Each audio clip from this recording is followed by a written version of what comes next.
Então, nós já estamos sendo gravados, tá? A partir de agora vocês estão sendo gravados. Vamos começar então essa linda aula que todo ano nós temos sobre história da igreja.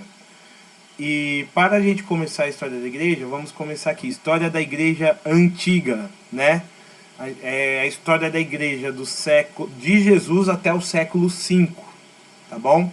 Século I até o século V. E vamos entender então como que a igreja se portou após a ascensão de Jesus aos céus. A gente já teve as aulas de Jesus. Beatriz, eu tenho um canal, tá? Se você quiser ver todas as aulas, eu recomendo fortemente, tá bom? Se você quiser ver, porque você já fez o crisma, né? Você só vai receber o sacramento. Mas se você quiser ver todas as aulas, assim, com essa catequese aqui nossa, querigmática, né? Fique à vontade, assista, faz uma maratona, né? Em vez de maratonar a série, maratona as aulas da catequese, entendeu? Você vai ser muito bom para você. E a gente já teve a gente já teve aulas sobre a vida de Cristo, né? O seu nascimento, a gente teve a sua vida pública, a gente falou do Pai Nosso, depois a gente teve uma aula só sobre a paixão de Cristo, uma aula sobre os mistérios da ressurreição de Cristo. E onde que nós paramos então nessa questão linear, pessoal? Jesus Cristo, ele acabou de subir aos céus e deixou a sua igreja, ok? Depois os discípulos foram com medo, né, se esconder.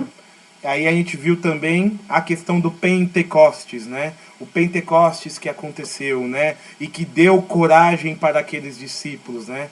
Então, desde o Pentecostes, os discípulos eles se espalharam pelo mundo. E cada lugar que eles foram criando, fundando igrejas, certo? Eles foram cumprir aquela missão que Jesus disse, né, que está lá na última página do Evangelho de Marcos, né? E de fazer discípulos em todas as nações, batizando-os em nome do Pai, do Filho e do Espírito Santo, né? Ensinando para esses discípulos, para esses povos, o Evangelho, né? Então, a primeira coisa que nós vamos falar, antes de a gente entrar na história em si, vocês estão vendo aqui uma lista, Novo Testamento. Olha, aqui são os anos em que... Aqui a gente vê os anos em que os livros da Bíblia foram escritos, ok? Então, Evangelho de Mateus, 70 anos depois de Cristo. Ou seja, como Cristo morreu no ano 33 depois de Cristo, o Evangelho foi escrito mais ou menos... Vão para arredondar 40 anos depois da morte de Cristo. Evangelho de Marcos, escrito 30 anos depois da morte de Cristo. O Evangelho de Lucas, certo? Foi escrito entre 60 e 80 depois de Cristo. O Evangelho de João, certo? O Evangelho de João terminou de ser escrito no ano 85 depois de Cristo, certo? Depois a gente tem aqui os livros do Atos dos Apóstolos. Aí eu não vou parar de falar os anos que vocês estão observando, certo? Vocês conseguem enxergar bem os slides? Tá bom. Depois foi escrita a Carta de São Paulo, as Cartas Paulinas, né? Elas vão sendo escritas aqui, certo? Coríntios, né? Gálatas, Efésios, Filipenses, ok? Eu tenho um objetivo para mostrar para vocês colocando esses slides, tá? Vamos lá, Colossenses, Tessalonicenses, 2 Tessalonicenses, 1 Timóteo, Tito, Filemão, Hebreus, né?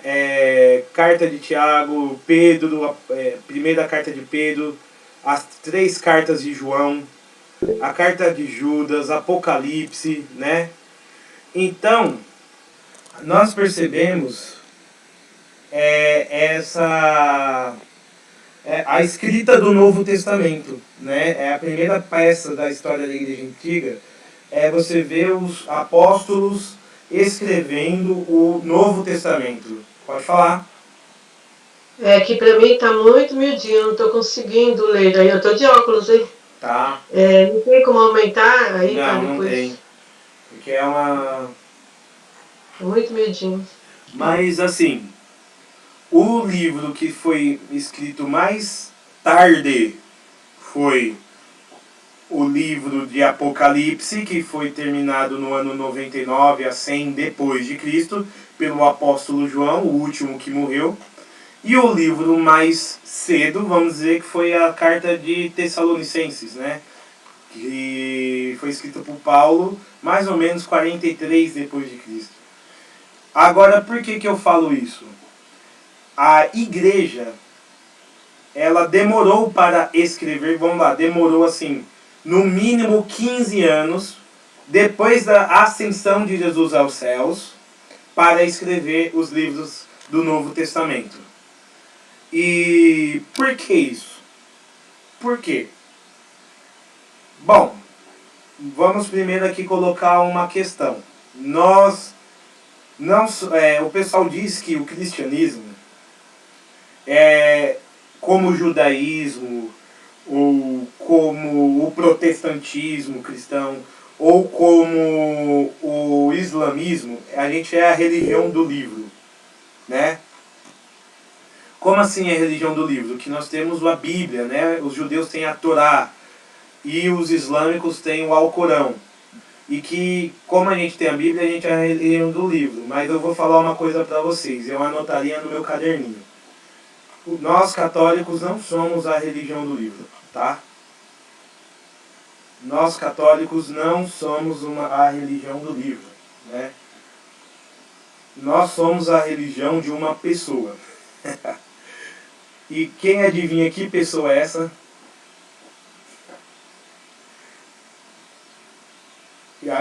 Eu já disse em outra aula, a verdade, ela não é um conceito. A verdade é uma pessoa. E que pessoa é essa?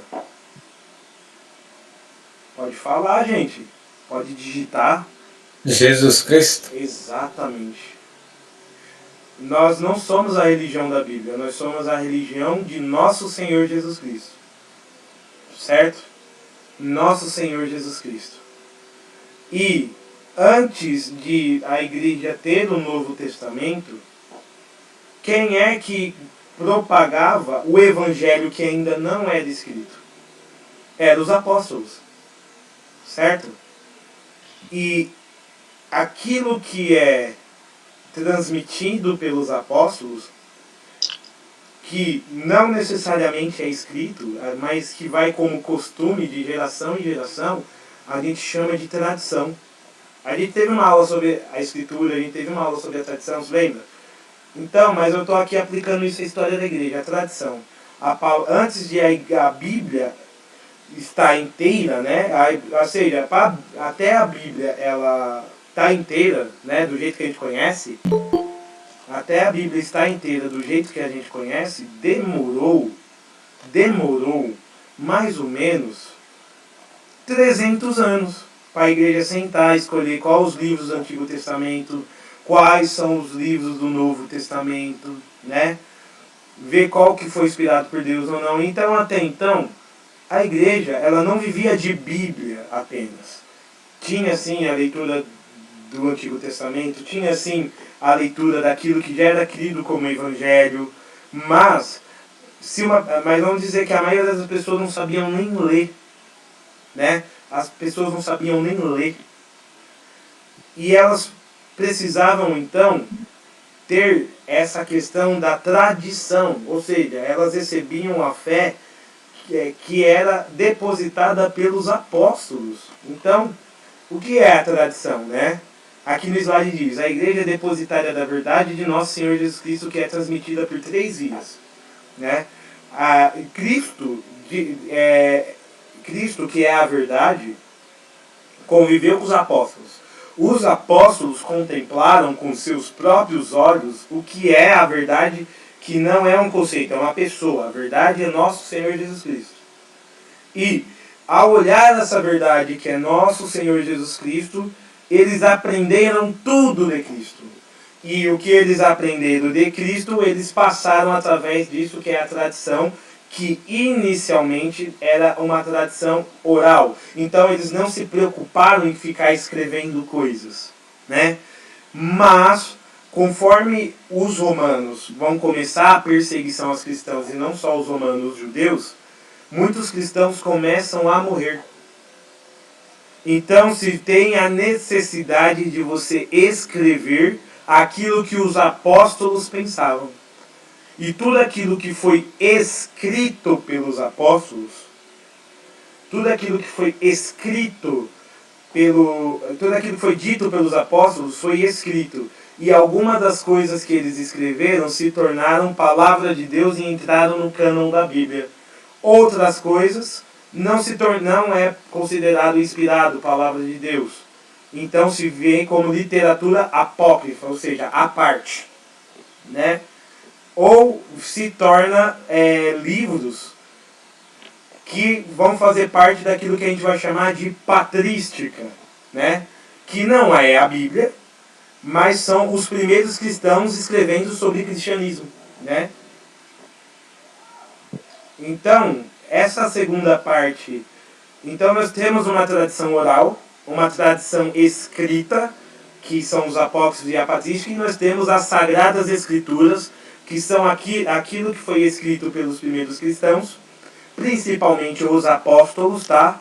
E discípulos de Jesus, que a igreja vai entender como inspirado pelo Espírito Santo e infalível. E vai se tornar então aquilo que a gente conhece como Bíblia, né? Que vai ser os 46 livros, 46 ou 43, mãe? Agora me socorre. 46. 46 livros do Antigo Testamento e 27 do Novo Testamento. Totalizando, eu acho que 72 livros, né? O Antigo Testamento já existia, né? Só que o Antigo Testamento para a igreja, como a gente viu na aula de Bíblia, ele é como a gente pode dizer? Ele é a prefiguração do Novo, né? E o Novo Testamento ele foi decidido pela igreja, porque você vai ter ao mesmo tempo os cristãos escrevendo, né, sobre Bíblia, né, os cristãos escrevendo sobre a verdade de fé, e a gente vai ter os hereges escrevendo junto com os cristãos. Então a igreja tem que discernir muito bem qual livro é bom e qual livro é mau, né? Então é a igreja que faz esse discernimento. Então, o que os slides acima têm a nos dizer? 1. A igreja primitiva não tinha os 27 livros do Novo Testamento, pois os mesmos ainda estavam sendo escritos.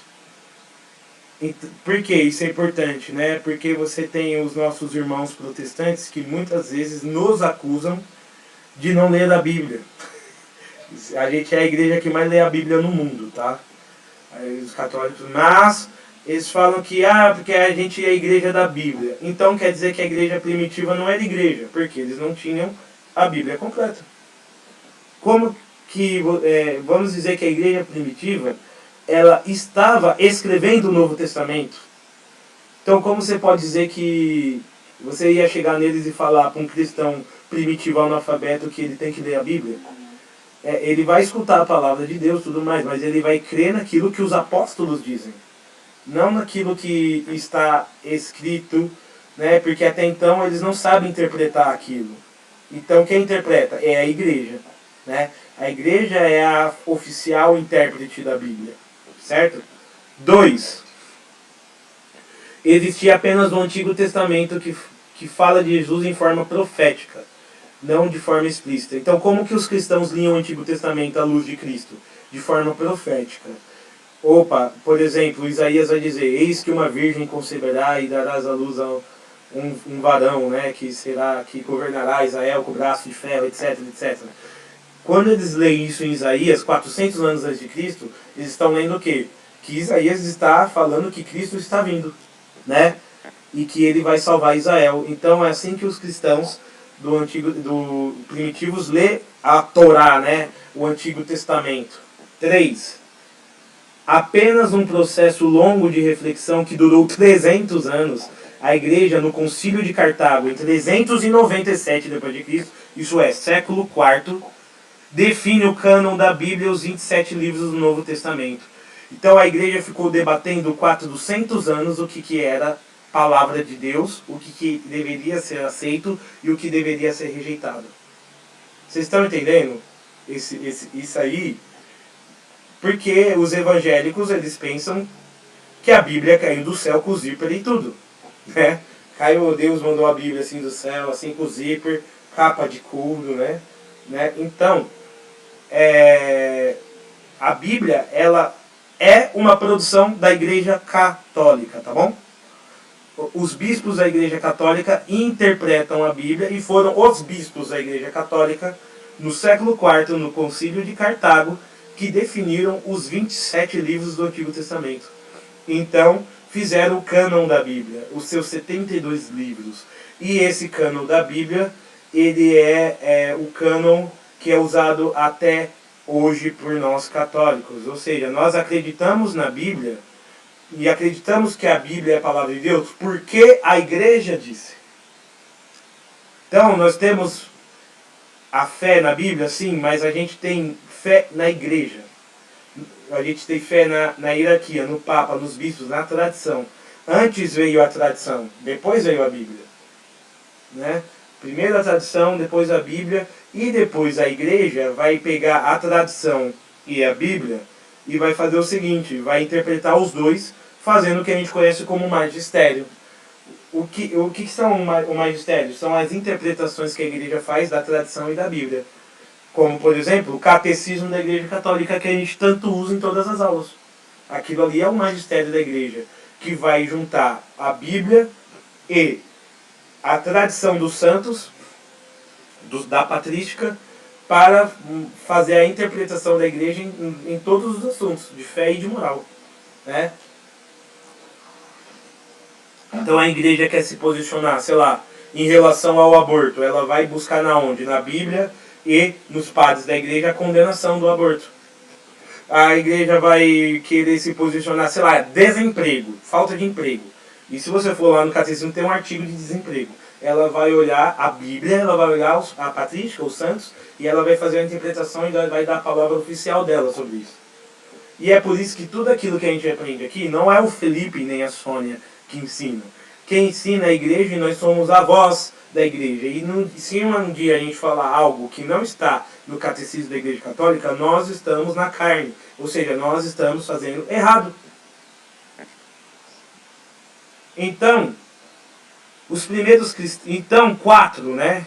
Portanto, podemos dizer que a primeira fase da igreja sobreviveu pela transmissão da fé de forma oral, né? Da qual nós chamamos de Sagrada Tradição.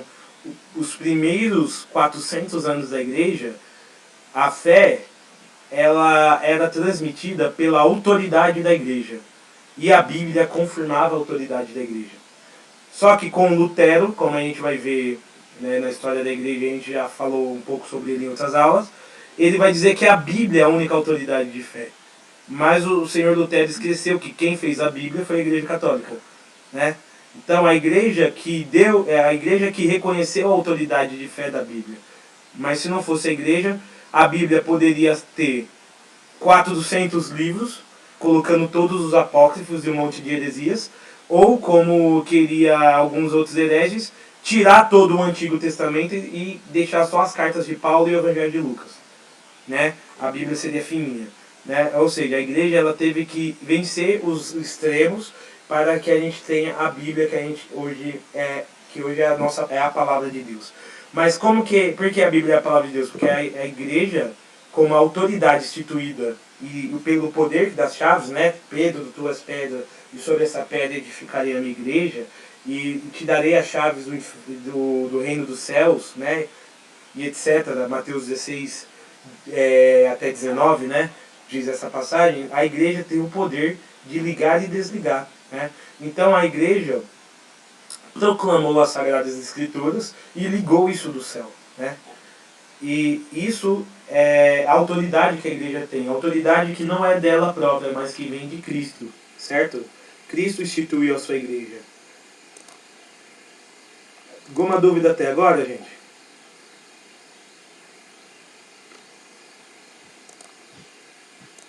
Então, Pode falar, Diane.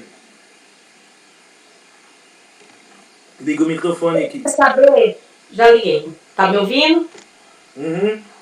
Por que que a Bíblia das outras religiões são diferentes da nossa? Porque se eu não entendo por que eles fazem diferente, escrevem coisas diferentes. Porque eles são seitas, né, Diane? A Igreja Católica, ela tem uma tradução perfeita, que é a tradução da Vulgata. Tem novas traduções que são boas também, como a tradução de Jerusalém, né? Mas você vai ter, por exemplo, Bíblias protestantes que são de ótimas traduções e umas como, por exemplo, dos Testemunhos de Jeová, dos Adventistas, que eles vão adulterar a palavra de Deus literalmente para o seu, para a Isso sua... mesmo. Então, para adulterar... Eu ganhei uma da Testemunha de Jeová e eu fui ver, tem coisas que é bem diferente. Mas aí eu não vou entrar muito nesse mérito, Jane, porque assim, a gente vai falar das falsas doutrinas em outras aulas, tá? Mas eles adulteram a Bíblia na cara dura. Mas vamos dizer que tradução boa por tradução boa, a grande diferença da Bíblia católica dos protestantes é que eles têm 7 livros a menos do Antigo Testamento, da qual Lutero tirou. Porque esses livros contrariavam as ideologias de Lutero, como por exemplo, Lutero nega a existência do purgatório. A gente vai ter aula sobre céu, inferno e purgatório ainda, tá? Ele negava a existência do purgatório. O livro de Macabeus, que é um que ele excluiu, diz que o purgatório existe, né? Porque fala da questão da intercessão pelas almas daqueles que morreram, né? O que ele nega, né? Ele nega isso. Então, ele exclui isso da Bíblia dele por conveniência, tá? Depois ele vai fazer uma fundamentação teórica nisso, mas aí a gente não vai entrar nisso porque não é o foco da aula de hoje. Ô Felipe, eu tenho aqui escrito o nome da palavra, né, as partes que eles tiraram da Bíblia. É Macabeus 1, Macabeus 2, Sabedoria, Eclesiástico, um pedacinho de Daniel, um pedacinho de Esther e o livro de Tobias. São os livros exclusos da igreja, da Bíblia protestante. Né? Que pena pra eles, né? Logo o livro de Sabedoria, Eclesiástico. Bom, vamos lá. Depois eu poderia fazer uma fundamentação aqui que eles vão buscar entender, que eles vão aceitar o cânon bíblico de um concílio judaico. Não, só que essa história é uma chatice, tá? Então depois eu conto. Vamos aqui ao que interessa. Catecismo da Igreja Católica. E o que diz o Catecismo da Igreja Católica sobre isso? Cristo Senhor, em que toda a revelação do Deus Altíssimo se consuma, tendo cumprido e promulgado pessoalmente o Evangelho antes prometido pelos profetas, mandou os apóstolos que pregassem a todos como fonte toda a verdade salutar de toda a disciplina de costumes, comunicando-lhes assim os dons divinos, a pregação apostólica. Número 76. A transmissão do Evangelho segundo a ordem do Senhor fez-se de duas maneiras: oralmente, pelos apóstolos, que sua pregação oral, exemplo e instituições transmitiram aquilo que tinham recebido dos seus lábios, trato e obras de Cristo, e o que tinha aprendido por inspiração do Espírito Santo, por escrito, por aqueles apóstolos e varões apostólicos que, sobre a inspiração do mesmo Espírito Santo, escreveram a mensagem da salvação. Conclusão. A conclusão é minhas palavras, tá? Não é o catecismo. Não existiria a Bíblia sem os apóstolos e a tradição da igreja. É a tradição que ilumina os bispos em concílio para saber o que é fé dos apóstolos e o que não é. É da Igreja Católica, portanto, que define com base na tradição o que é palavra de Deus e o que é cânon da Bíblia. Então, o Catecismo da Igreja Católica vai dizer que as palavras e os dons de Deus são definidos, são promulgados pela pregação apostólica, ou seja, pelas palavras do apóstolo, né? A gente tem uma fé apostólica, a gente tem fé naquilo que os apóstolos de Cristo fizeram. E os apóstolos têm fé em Cristo e nós temos fé nos apóstolos, né? E tendo fé dos apóstolos, então nós temos a fé no Cristo dos apóstolos. Certo? E que tem duas formas de você passar essa tradição apostólica, que é pelas palavras, de geração em geração, e pela escrita, que é a Bíblia, certo? Mas não existiria a Bíblia sem a tradição apostólica, porque foram os apóstolos que escreveram a Bíblia. E escreveram, como a gente viu, anos e anos depois de Cristo ir para o céu, certo? Ou seja, significa que eles não viviam isso antes de escrever? Não, eles escreveram aquilo que eles viviam, eles escreveram aquilo que eles escutaram de Cristo. Eles escreveram. Então, antes da Bíblia ser a maior... a Bíblia, ela tem autoridade, mas é uma autoridade apostólica. Certo? Então, os apóstolos, eles têm mais autoridade do que as palavras escritas. Porque as palavras escritas, elas foram escritas pelos apóstolos e inspirados pelo Espírito Santo. Certo? Então, para a gente entender, né? E para dar um bug nos protestantes também, né? Que pensam que a Bíblia caiu do céu e dizer para ele tudo. Não, foi a igreja, em concílio, que decidiu o que é o cânon bíblico, né? Pode falar, mãe. Só para enfeitar aí, é que a gente vê na televisão apóstolo Valdomiro, apóstolo não sei o quê.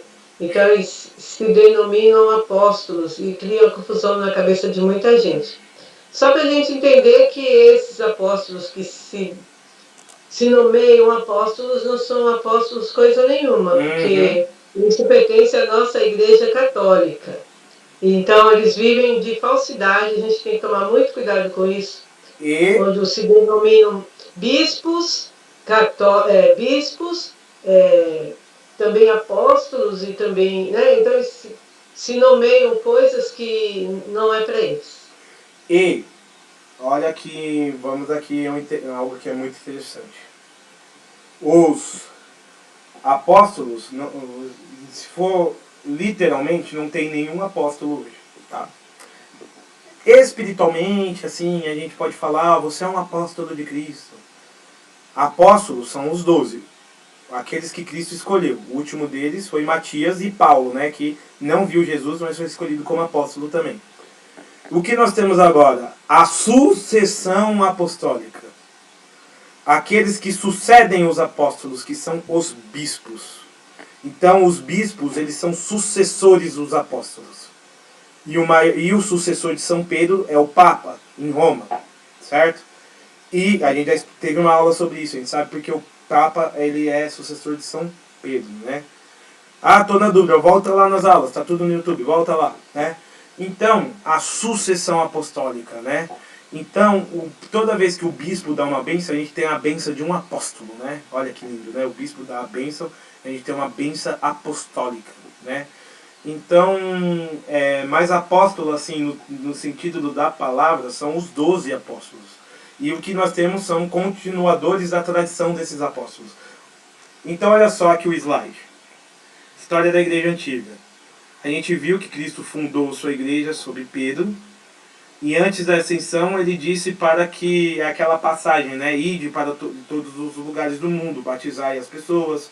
Inclusive, amanhã tem batismo, hein, gente? Amanhã, Ana Paula vai entrar no livro da vida de Deus, né? Ela vai também entrar, o o Leonardo vai entrar no livro da vida de Deus. E olha que legal. O fato de você, Ana Paula, e o Leonardo, que não vai ver a aula depois, ser batizado é a continuação da missão que Cristo deu aos apóstolos, de ir em todos os lugares do mundo, batizar todas as criaturas, né? A Ana Paula também. Então, olha que incrível, né? Você vai ser batizada e você vai entrar nessa missão com a gente. Você vai fazer parte dessa igreja que você está tendo aula hoje, né? Então, pessoal, cada apóstolo foi a um lugar do mundo e lá fundou uma igreja particular que seguia a igreja de Roma, cujo primeiro papa era São Pedro. Então, a gente tem Pedro, que vai ser o bispo de Roma, o primeiro, como ele vai ser martirizado em Roma. A igreja, como Pedro é o líder dos apóstolos, a cátedra de Roma vai ser a cátedra líder das outras cátedras, né? Então, todo mundo vai ter a Igreja de Roma como uma referência, como a primeira da pentarquia. Você tinha 5 igrejas principais. Roma, depois vai ser Constantinopla, Antioquia, Jerusalém e Alexandria. São as 5 igrejas principais. Roma é a primeira delas, né? Inclusive, quando o pessoal estava em dúvida de fé, mandavam carta para quem? Para o bispo de Roma, e o que ele falava era decidido como fé, porque ele era o bispo que estava sucedendo Pedro, né? O líder dos apóstolos, né? Então, vamos ver isso aqui. Então, cada discípulo, após a ascensão de Cristo ao céu, foi para um canto do mundo. Vamos conhecer um pouco disso, né? Ó. Pera aí.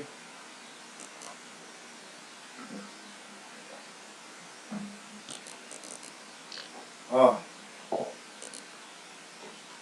São Pedro e São Paulo.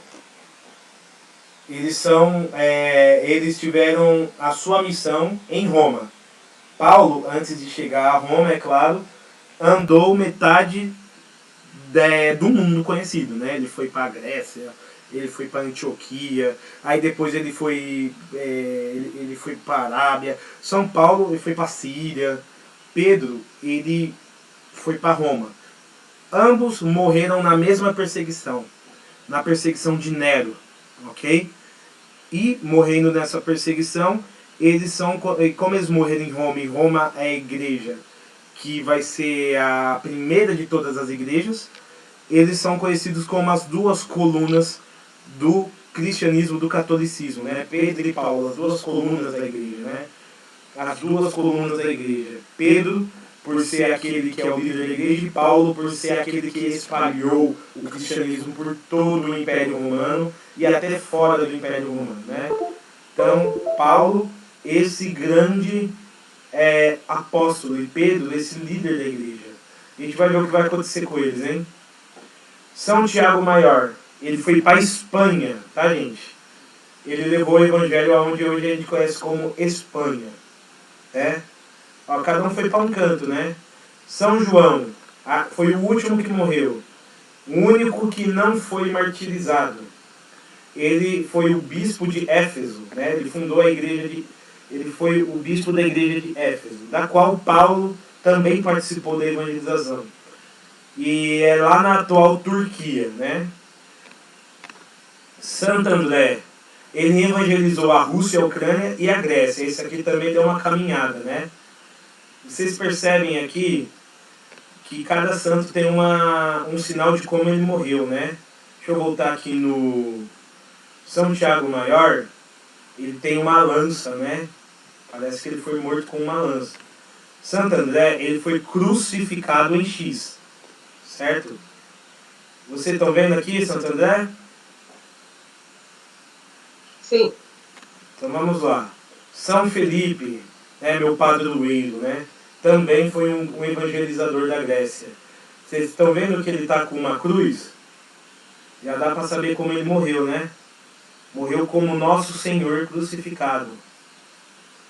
São Felipe. Espera aí.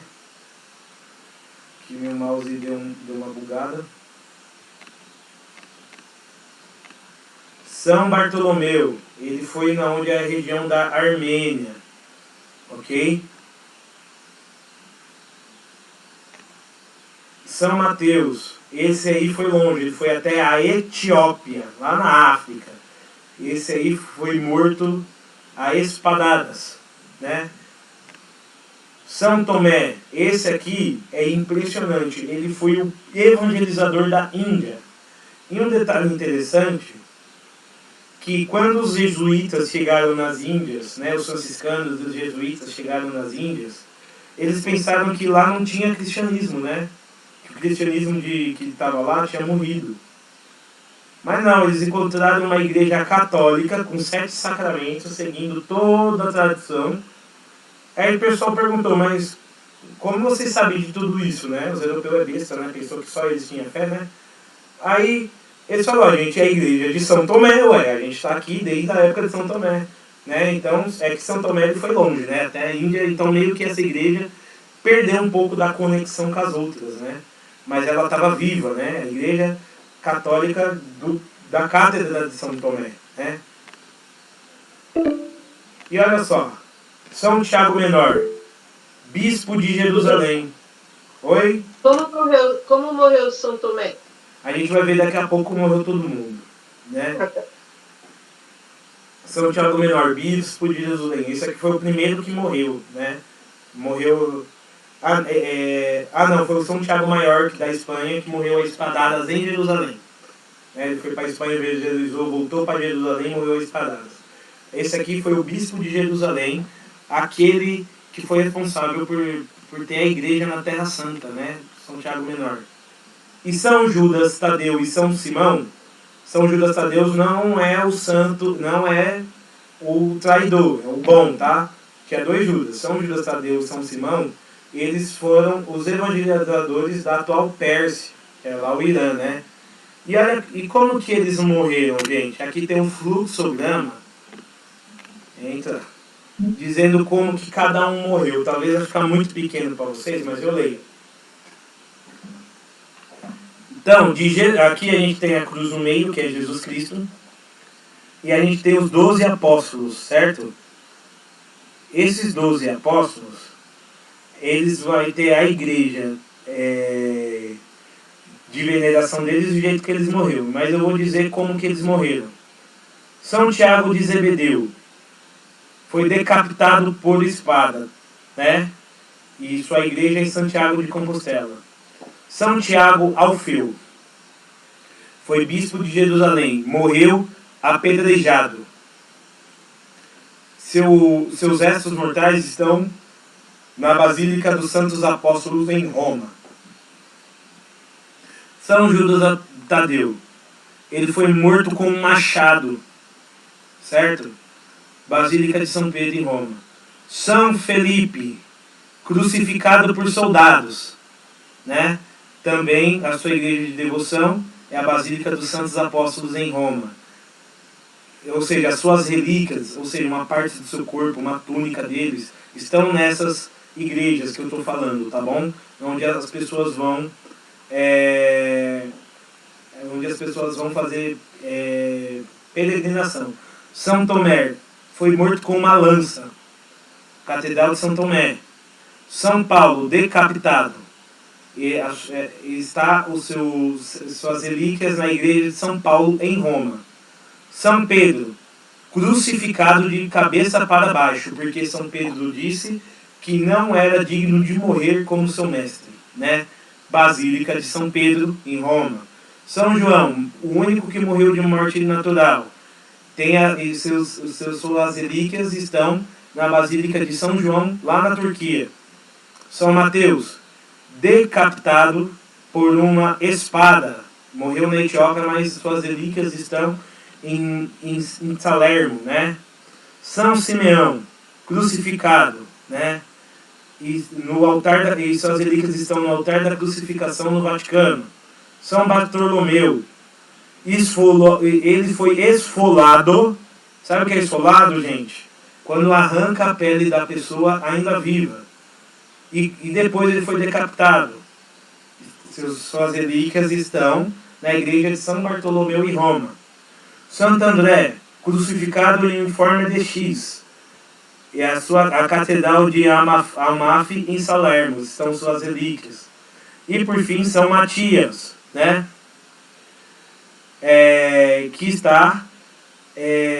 Que foi crucificado na Judéia. E a sua abadia a abadia de São Matias, suas relíquias estão na abadia de São Matias, na Alemanha. E temos por fim Judas o traidor, que se suicidou e está lá no quinto dos infernos, né? Então, esse foi o único que não deu fruto, né? Porque saiu a Cristo. Pessoal, você viu que todos os apóstolos de Cristo, eles morreram, eles foram martirizados, exceto João, né?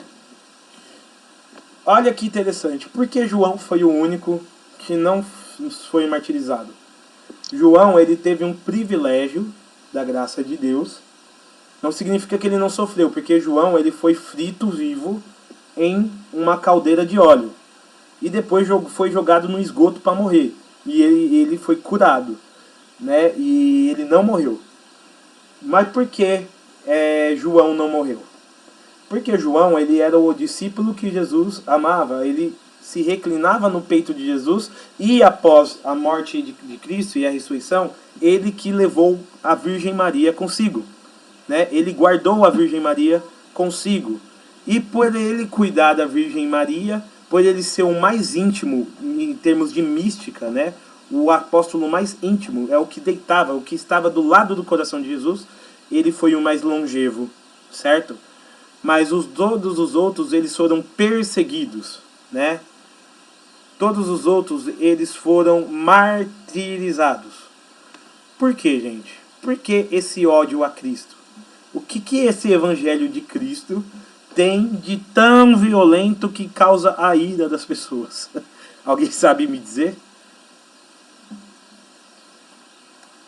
Os discípulos, eles estavam tentando fazer guerra, tomar reinos, montar exércitos, conquistar impérios. Não. Os discípulos de Cristo, eles apenas estavam pregando o amor, né? A minha mãe está perguntando se vocês vão receber esse gráfico, esse PowerPoint. Eu posso disponibilizar para vocês, tá bom? Eu posso disponibilizar sim para vocês. O Evangelho de Cristo, ele causa raiva nos poderosos. Imagina, você é lá o imperador romano, que exige uma adoração à sua figura. E de repente você vê uma pessoa dizendo que só existe um Deus, e esse Deus, ele é misericordioso com os pobres, que ele perdoa os pecados e acolhe todas as pessoas, inclusive aquelas que são, vamos dizer assim, excluídas mesmo, judiadas.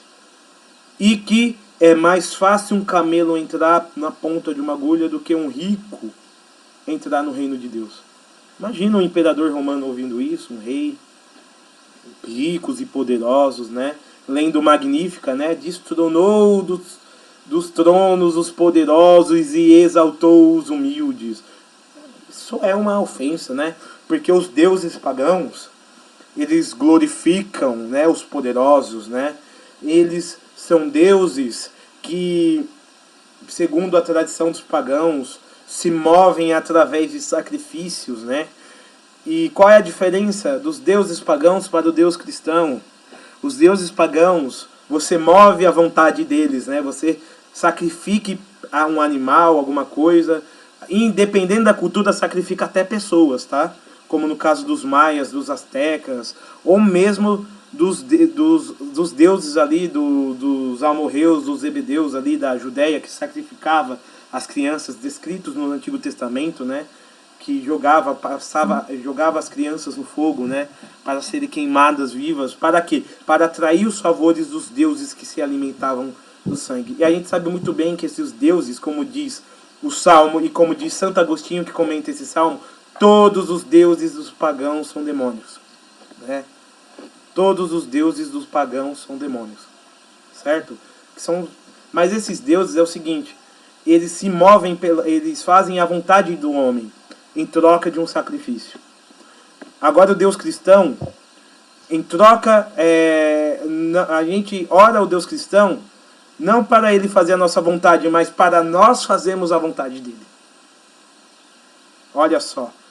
E isso causa um bug mental em quem está conhecendo o Evangelho pela primeira vez. Como assim os deuses, eles não irão aceitar sacrifícios e fazer aquilo que eu quero através de sacrifícios, né? Porque para que serve Deus se não for para me favorecer os meus projetos de poder, certo? E até hoje existe isso, né? Quem aqui nunca viu uma plaquinha dizendo amarração para trazer o seu amor, né? Essa superstição, essa questão, né? Traga o seu homem em 7 dias. Aí você pega um fio de cabelo, uma cueca, uma foto dele que eu faço aqui, um papapá e pronto. E é isso que os deuses pagãos faziam. É isso que a religião pagã pregava, essa superstição, essa questão de você mover o sobrenatural ao seu favor.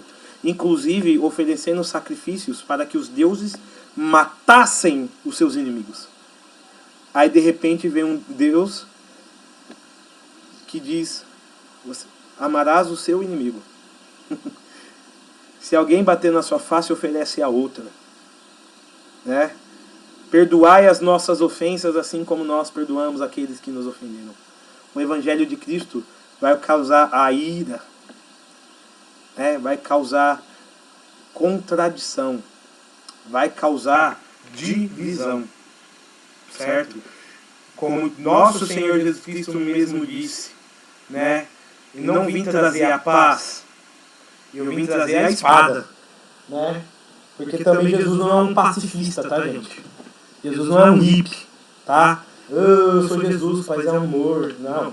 Jesus é um homem, varão, firme. E ele vai dizer, ó, para ser cristão tem que ser macho, tem que ser mulher de verdade, tem que ser homem de verdade. Ao ponto de suportar o martírio, ao ponto de você suportar a morte. Certo? Será que nós passaríamos por um martírio hoje? Certo? Aí a gente fica falando, ai, eu sou tão... eu machuquei meu coração.